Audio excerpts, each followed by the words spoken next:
Good morning, everyone, and welcome. I'm Carrie Burke, your moderator for today's webinar, Securing Voting Infrastructure Before the Midterm Elections. You may send in questions at any time during the presentation via the Q&A chat feature. We will collect these and address them at the end of today's presentation. I would now like to introduce John Dixon. John is an internationally recognized security leader, entrepreneur, and principal at Denim Group. He has nearly 20 years hands-on experience in intrusion detection, network and application security in the commercial, public, and military sectors. As a Denim Group principal, he helps executives and chief security officers of Fortune 500 companies and government organizations launch and expand their critical application security initiatives. Thanks so much, Carrie. Welcome, everybody. We've got a bunch of familiar faces on the call today from all over the U.S. I'm flattered and humbled, and I look forward to this session together. We'll get going here real quickly. Okay, so real quickly, Carrie did a good job. My background, many of you know me. The folks that don't, I've been in the cybersecurity realm for now about 20 years. But before that, I was in the Air Force, and my first job, ironically, was an intelligence officer. I was an intelligence officer, followed many different parts of the world, including Russia, as you might understand. At the time, it was called the Soviet Union, and then transitioned over into the cybersecurity realm and have been working on the outside as a commercial consultant ever since. So I have a background in I'm a political science major. I've actually been on campaigns. I've volunteered for campaigns. I've run a campaign, local campaign. I know how crazy they are, and I kind of have some background in that, have done work for several secretaries of state and helping them, protect against different threats. So I would have never known 20-plus years ago that my background as an intelligence officer and a security guy would have converged again. But the other thing I'd say is, if you look from 2016 onward, I got interviewed by everyone from NPR to Wall Street Journal and others on the topic of election security. And from that point onward, have been very much attuned to this particular issue, and I'm going to bring a lot of that to bear in our session today. So many of you know us, but for those that don't, myself and two other business partners run about an 80-person company called Denim Group, and we focus on what's called software or application security. And in the realm of the elections world, we have gotten particularly smart in doing assessments around what I could call fixed assets, web-based voter registration systems, for example, and have provided a tremendous amount of coaching and consulting around how organizations should improve their security. And so that is how we have come to this particular issue. So let me jump right into the actual webinar. I'm going to talk a little bit about the midterm election cycle. Much of this you know, but I'll go over a few key facts I want to emphasize. I'll talk about the nature of the nation-state threat, and I'll talk actually singular in this particular context. I'll go through what I consider the starting point for discussion, the conventional wisdom around security for elections, and much of it in the public domain and the press. But I'm going to switch gears at that time and really focus on what many of the IT and security leaders know, that you really, in order to find some of the crazier risks, have to do certain things like threat modeling, or to view the system as an attacker would, less so from an organizational or system standpoint. So I'll talk about that and make some recommendations around shoring up your infrastructure for the midterm. So, the joke here is that little did you know when you signed up as an election administrator that you'd be on the front lines of essentially a global information war that's going on. And that is, in fact, I think what's happening, without being too over the top. That the real challenge that we have here is that you have a nation-state threat that is now a nation-state that is going after our voting system, and that has not been a particularly equal fight for some time. And we'll talk about that today. So I'll jump right back into things. So let's talk about the midterm election cycle. That's what's happening this November, coming to you in a state capital or county of your choice. But let's go back and cover what happened in 2016. Obviously, there's a lot of controversy. There's still, a lot of tweets and politics around what happened. But I think the consensus opinion as of really January 2017 onward was that most certainly the Russians were involved, and they were involved at a national level, and most certainly tried to put their fingers on the thumb on the scale to impact the election. The one thing that they did that had not been done before is they attacked medium such as social media and campaigns and things that essentially had not been attacked before, which are remarkably susceptible to those attacks. And for those that are not from the security or intelligence background, the Russians have been doing what they call disinformation and deception far longer than they've been doing cyber. I mean, they have been good at it for a very, very long time. They just added this particular component to their bag of tricks, and we'll talk a little bit specifically what that means. But I would say this has represented one of the most sophisticated threats out there for a variety of reasons. This is really the output of that January 2017 consensus opinion from the intelligence community, that they are going to apply the lessons learned against campaigns. And I would argue that the 2018 midterms of that election cycle specifically, how that's going to materialize, how that's going to happen, some of you know, some of us, some in the intelligence community know, but my suspicion is they will try to perfect or maybe do things different than they did in 2016. So the world has changed in a nutshell. And what might have been considered a administrative function at the state level or administrative function at county levels is now increasingly critical to our democratic process. And again, lo and behold, did you know if you signed up to this as an election administrator that you would be on the front lines? But I sincerely believe that's the case. So if that's the case, here's the other thing, is this is, as all of you know from the different state capitals, this is absolutely a state and local issue. Regardless of what is said in Washington and what's said, at DHS and different national level things, this is, the buck stops in Austin, in Topeka, in Sacramento, in Baton Rouge, and different state capitals. It doesn't stop in D.C. And if there is a state-level breach, my suspicion is the leaders in that state will accrue the most of the blame for that happening. So you also know that you've inherited tons and tons of legacy technology, the technical debt associated with machines, voting machines. We'll talk about that. But let's just assume that that's a right assumption, that this might happen or may happen or will happen in November. We really have a handful of months to prepare.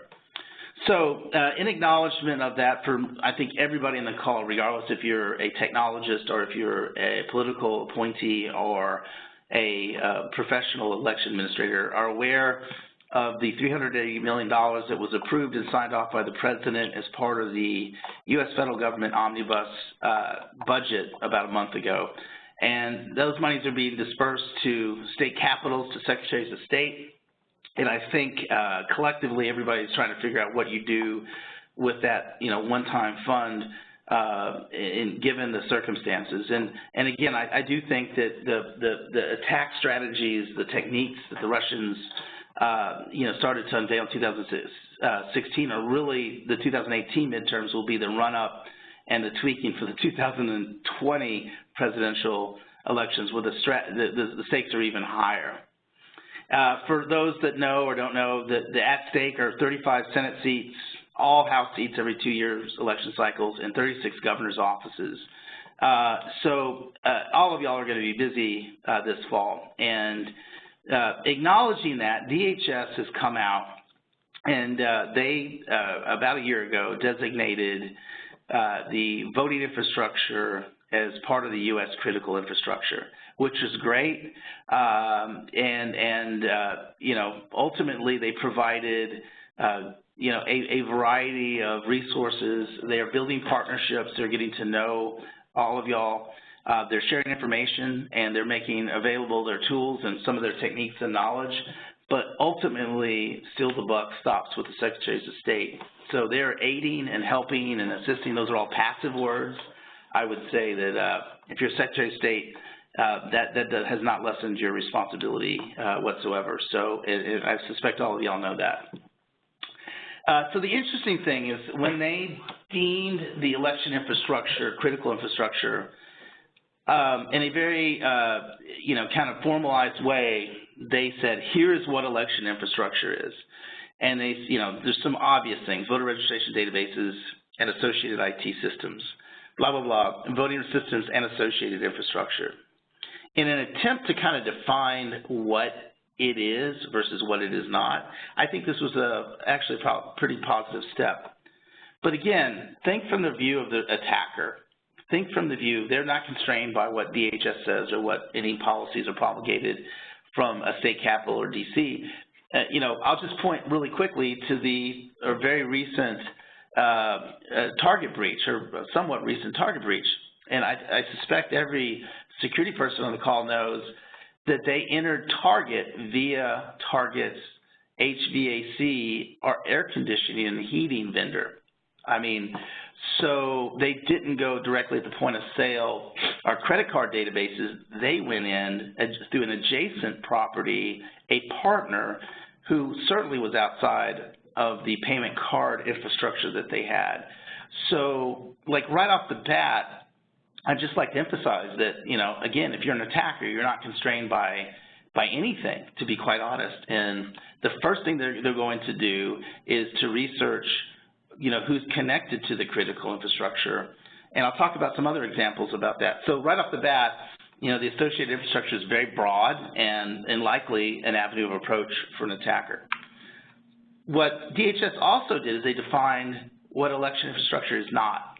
So they put PACs, state and local elections, campaigns, which is interesting because obviously that's what happened in 2016 is the Russians went after the DNCCC and the Hillary Clinton campaign and got, John Podesta to click on that email in spite of his intuition. So right off the bat, you've got, a DHS definition that the attackers really could care less about. I mean, they're not held by that. That's an important thing to remember. Okay, so let's talk about the nature of the nation-state threat. And I'll talk broadly, and then I'll specifically focus on our friends from Moscow. So many of the security and IT people know this, but for the election officials and political appointees, I'll just go over this. But there's really three types of threat actors: nation-states, primarily Russia, China, Iran, North Korea, and a handful of other kind of rogue states. Organized crime, the Eastern European hacker consortia, those are the ones that do most of the financial fraud, and their primary role is to steal money. And then hacktivists, this is anonymous, LulzSec, and others who from time to time like to prove a point, a social point. If there's an Occupy movement, they'll come in behind that and do certain things. But all of these have a variety of technical means and capabilities. But the nation-state threat is probably at the top of that list for a couple reasons. One is, obviously, if you're China and Russia, you have near unlimited resources and crazy technical capabilities, zero-day exploits, deep researchers, access to the manufacturers of these systems. I mean, we're pretty good at this stuff too, for the record. But right off the bat, they are at the top of that list. They also almost always combine a technical attack with some component of offline or social engineering, what others used to call disinformation and espionage. This is the human element of getting people to do stuff, to click on things, to do something on their behalf. And again, why is that? Because, what have the Russians been good at for about 120 years, or maybe longer, is espionage and disinformation. So the goal also is not to steal money for the most part. There's a couple exceptions, but the goal of the nation-state threat is really state and military secrets, IP, defense technologies, the design plans for the latest F-35, and then most recently, undermining Western institutions, democracy, the way of, kind of our approach to the world that up until recently was unquestioned. And for the record, throughout the Cold War was, challenged, but challenged in a different way from the outside in. This has been challenged now from the inside out. So let's talk about the Russian nation state for a second. Again, less concerned about the IP part, although intellectual property and designs. Really their focus in the last 3 or 4 years has been to undermine our election system, but more broadly, our faith in our institutions and the democratic process. And why is that? Why are they, they basically feel that we undermined them during the Cold War, and what we did led to the fall of the former Soviet Union, the encroachment of NATO, the democratic conversion of the Baltic states. All those things have left a huge chip on the Russian shoulder. They feel that, that the Cold War ended on terms that were not, positive for them. So this is their way to, quote unquote, even the score. And, our effort to lead kind of, the democratic Western world is something that if they could, undermine that would be the ultimate public policy goal. For the record, that's not hard to do. That's a lower bar to do that. And certainly sowing discord between the U.S. and NATO and other allies has been increasingly attractive in making our public policy and foreign policy goals just harder to achieve. So that's really what has motivated them and come to the forefront of their policies, whether they acknowledge them or not. So that's the Russian, and by the way, again, these guys are great. They're great at what they do. They're very, very talented. And, oh, by the way, when it's the Russian nation-state threat going against the U.S. government or the Air Force or the Army, that is a fair fight, and we are equally prepared to defend against those type of attacks at our DOD and national level. When the Russians turn that same engine against secretaries of state, that, I would argue, is a severe force mismatch where they're simply, most secretaries of states and state governments are less prepared for a dedicated and, a resource-rich nation-state threat. So that's the problem that we have, is one of this has happened once. It is real. Is this something now that legislators are falling all over themselves to fund? Is it viewed as a threat to democracy as we know it? Probably not yet, but stay tuned. So let's talk about the conventional wisdom of election security, and then I'll jump right into the hardcore stuff.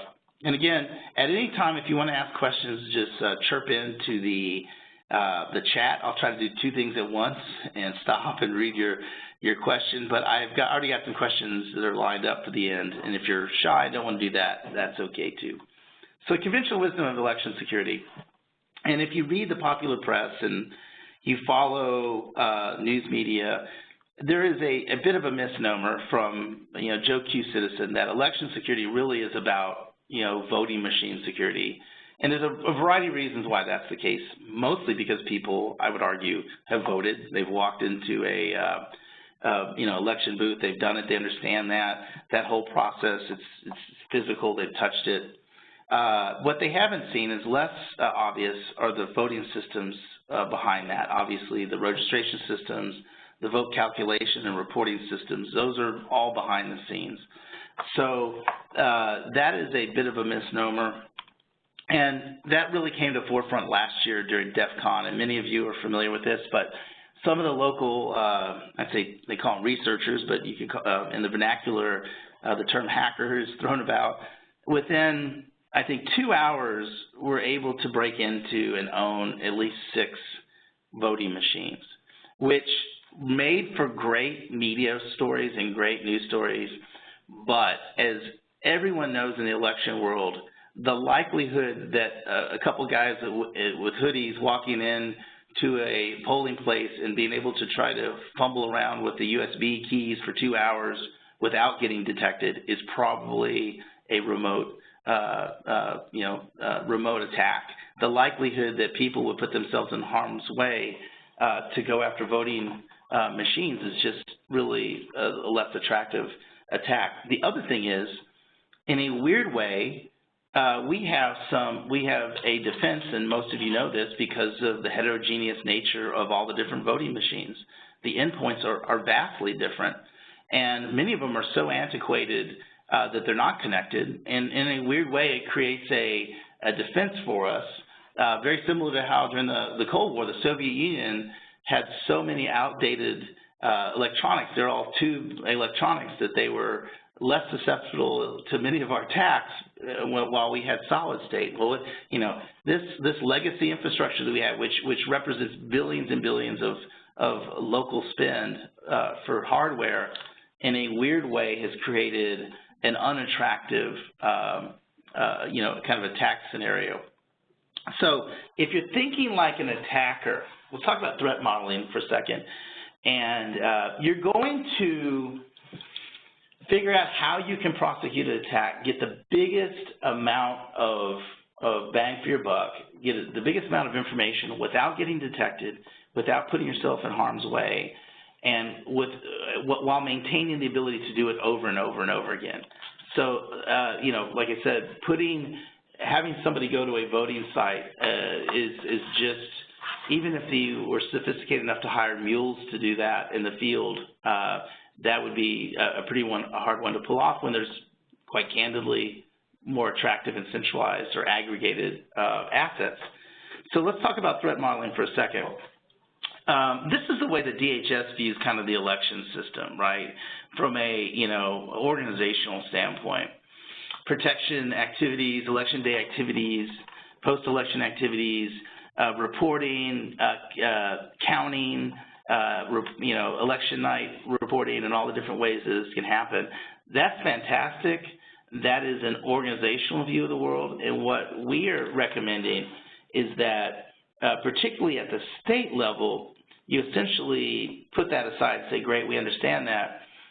You have to look and view the entire ecosystem of voting as an attacker would.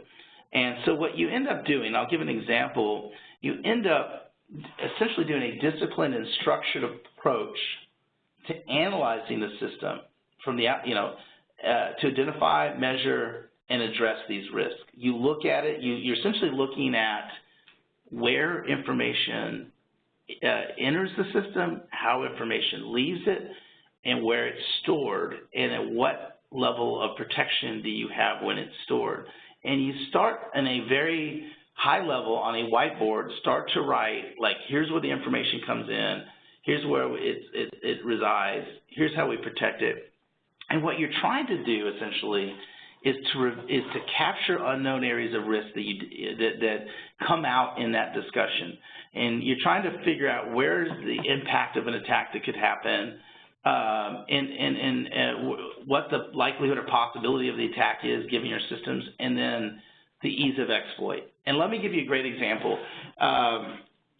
When you are using something called web services and communicating between systems and sending data from point A to point B, knowing that the security of those services, web services, is increasingly important because they could be sending information in the clear. They could be sending information to do a lookup from an unknown database. It could be syncing up with your DMV records to validate a voter registration. All of those interactions between remote applications and database need to be captured. I'm going to give you an example, but I actually have already been talked into doing a follow-on webinar, a threat model specifically around voter registration databases. But given that about 2/3 of people on the call are non-IT people, I'm gonna start real simple and work from there. But this is a number one, apparently a reading test. But what you have to do on the threat model, this is for IoT technologies, is to enumerate where data comes in and out and where these, again, I mentioned the term web services, but where these data flows exist. What do you trust? What do you not trust? And I'll break this down in a much more effective way the next time we talk. So let's talk about, I'm going to leave time for questions and answers. Shoring up the election infrastructure for the midterms. There's a variety of thoughts and ideas.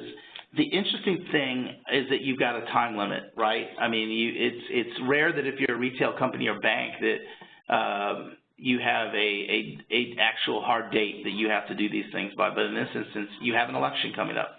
So let's talk about that, and here's some recommendations. I want to leave plenty of time for questions and answers, and so I'll jump right into this. Number one recommendation is to conduct technical and realistic vulnerability testing of your static assets, primarily ones that are on the web, which are going to be your voter registration systems, other things that are hanging out there that have been out there that are likely to be accessed throughout the year. The interesting thing about voting machines is because of the nature of, the ephemeral nature of elections, they're really out there in precincts, voting, booths for maybe once or twice a year, and the rest of the time they're in storage. Look at these things that have been out there for some amount of time and may represent a more attractive entry point for attackers. I would highly recommend rigorous training for key individuals to detect and respond to social engineering attempts. As I mentioned, most of these nation-state and sophisticated threats have a component of social engineering where they're going to try to call and get people to do things that they shouldn't over the phone or via email, sometimes imitating leaders or other election managers. And it's appropriate for them to learn to train to recognize that. Throughout corporate America, that's happening right now, and I would recommend there's a full discussion around this that you consider, but training them up to recognize a sophisticated threat. Related to that is to conduct anti-phishing training for, at a minimum, your Secretary of State personnel. That is another corporate almost must-do thing that you see in corporate America right now is the use of anti-phishing technologies to train workers and leaders not to click on links. That's going on in many Secretaries of State that we're aware of. If you're not doing that, that is a must because, again, that's what got John Podesta. That will be a component. That'll be a starting point for any attack, I would argue. It's just because it's so easy and continues to drive chief information security officers crazy throughout the U.S. because there's always going to be some percentage of people that click on that. And I'll get to the technical protections as well. The other thing that I'd recommend is to look at your election night reporting systems to measure susceptibility to any type of denial of service. I mentioned DDoS, but it could be anything. And many states have secondary and tertiary reporting systems. But what we're saying is that if you have a common server infrastructure that doesn't have an ability to scale up via some type of third party or cloud or some type of DDoS protection, that is an easy and low-hanging, easy place to knock out on election night. And you only have to do it in one state to cause enough disruption to the others. But if you look across corporate America, almost all of them, most companies have implemented some type of DDoS protection at the server level and some ability to essentially flex up dramatically during key events via cloud services in case there's a tremendous amount of usage. Think of the commercials during the Super Bowl. A lot of those companies will contract with third-party cloud providers to handle that huge spike of activity. If you're not doing that, that's something to consider as well, is because that's a single point of failure in many states. I would also consider, if you haven't done it, two-factor authentication and other email defenses for the critical state election officials, at least the leadership, the important folks, the people at the state level, because, again, most of the phishing and campaigns and attacks have always had some component of username, password, surrendering. So a two-factor authentication strategy is almost unassailable in most places these days. I would say train election judges and local officials to identify and report cyber attacks. I mean, so much focus is on election fraud, about tampering with the integrity of the vote counts and that. I think adding a component around attributes of a cyber attack is important, and making them continually aware of that, election judges as well. Review recovery plans for target ransomware attacks. If you become a target of a ransomware attack, you have to have a pretty strong recovery approach. Ransomware affects big businesses, small businesses, public sector. I think most of us are aware of what happened to the city of Atlanta a couple weeks back. If you were to, encounter a ransomware attack in your voter registration database the week prior to election, obviously that would be a difficult place to be. So what we see organizations doing is really making recovery, backup and recovery, a focused area of investment, a focused area of resource allocation. It's not really an area that we deal with, but I think it has essentially made backup and recovery sexy again. But just don't forget the basics, and ransomware is one that is hitting everybody. Educate campaigns on cybersecurity. There's an initiative from Harvard and that is meant to help the partisan and nonpartisan campaign managers get smarter on cybersecurity. I would argue the vast majority, except for the national ones, don't have any form of an IT person associated, so that has to be really super simple. If you're interested in the campaign side, I can point you to the direction of that Harvard document. And the last thing I'd say is, this is a little bit counterintuitive, but I would say formalize relations with local press for you and them to identify disinformation activities. That sounds really draconian, but the reality of it is that has information warfare, whatever you want to call it. I don't want to use the term fake news, but all of that is part of their repertoire, their bag of tricks. And being able to sort the wheat from the chaff during the critical parts of election season is very difficult. And protecting the integrity of the system means you are going to have to interact with the public, and that means really the press to continue the confidence in our democratic system. Final thoughts. I just want to wrap up and then I'll open things up for questions. Just really 3 things, if you could remember this. View your systems from the outside in, from the perspective of the attacker, regardless of who's in charge of what resources you got from the feds, what information you got from over here. Just really view your systems from the outside in. Quickly identify and remediate the critical and high vulnerabilities. I mean, honestly, you've got to do this now because you have to have at least some time to remediate between now and November. So that means that really this summer you should be scanning or trying to find holes into your system so you can fix them before. And then there's a ton of resources out there, EAC, the National Association of Secretaries of State, MSISAC, and others. And there's a bunch of consultants out there that are very, very smart at this stuff. So with that, I'll open things up to questions.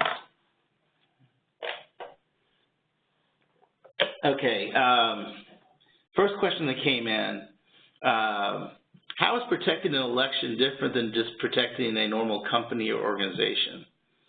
That's a great question. So I'd say there's 2 differences that come up to mind. Number one is, again, you have a deadline. You have a fixed date for an election. The only thing I could possibly think about that's similar in the commercial world is like the holiday shopping season or something, but everybody else is kind of in a continuous operation mode. So you have this like finite date where you reach a crescendo of activity. And the second thing I would say is, I'll just reiterate, is the mismatch between the attacker and the defender.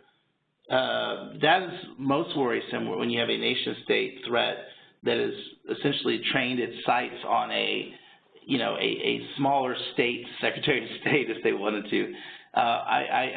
Having been in the Air Force Cyber Command and worked in that world, I mean, like the Air Force Computer Emergency Response Team, which is now called the 33rd Information Warfare Squadron, has 240 people working in it in San Antonio at one of the Air Force bases. I'm willing to bet most of the states don't have a CERT that is manned 24/7 by 240 people. So that's what I mean by the mismatch. Second question that came in, why do you think they'll be active in 2018? This is probably less of a technical question, more of a philosophical question, but I do believe they were emboldened by what they did in 2016. I think they preserved their ability to deny that they did it, and that's one of the attractive components with tampering with elections from a cyber standpoint, is you can maintain this, you can disavow that you did it. If you fly a MiG-29 across the Sea of Okhotsk and fire at an American warship, that's hard to disavow. But with cyber and the ability to do a sophisticated attack via obfuscation and multiple hops, I mean, you can still maintain that ability to say it wasn't us. And for the record, I would point, if you haven't heard of this one, this is an interesting one to look at. The Russians in 2015 went after a French TV station. It was called TV5 Monde, and knocked them out for the better part of, I think, a day or so. They originally kind of masked their attackware with a lot of ISIS kind of verbiage and referencing to jihadists. When it was all said and done, most law enforcement people that could talk on the record, and most security folks point the finger at the Russians for doing that. So their ability to disavow or to claim that it wasn't them still is maintained, and that's very attractive. Okay, what kind of voting registration assessment should be performed and how often? I would say it really depends on your setting, and there's probably 50 different types of infrastructure that's out there. I would mimic a sophisticated threat, and what that means probably is not just running an automated vulnerability tool. Those are great and probably good to run all the time, but a sophisticated attacker is going to be able to use a combination of things, including, as I mentioned, phishing attacks and other social engineering, and maybe a higher manipulation of business logic to get what they want. So mimicking that sophisticated threat is super, super, super important. Okay, last question. Let me see if I read this right. Our state has a very secure network and mature processes in place. What type of audit or assessment should we perform at the county level? Okay, that's an interesting one. I've been focusing a lot at the state level. First of all, anybody that claims that they have a very secure network and mature processes, those are pretty bold claims in 2018, and maybe I'll tip my hat to you or caution you in that one. But I would say at the county level, making sure that they have redundancy in reporting. Obviously, they're the ones in most states that administer the voting systems at the precinct level. Making sure that they have physical controls, making sure that their election judges are trained better and are more able to identify weirdness around the cyber threat. That's it. I'd say those are the questions that I got. I appreciate everybody attending, and there's my email. Oh, actually, there's my Twitter handle. Email is john@denimgroup.com.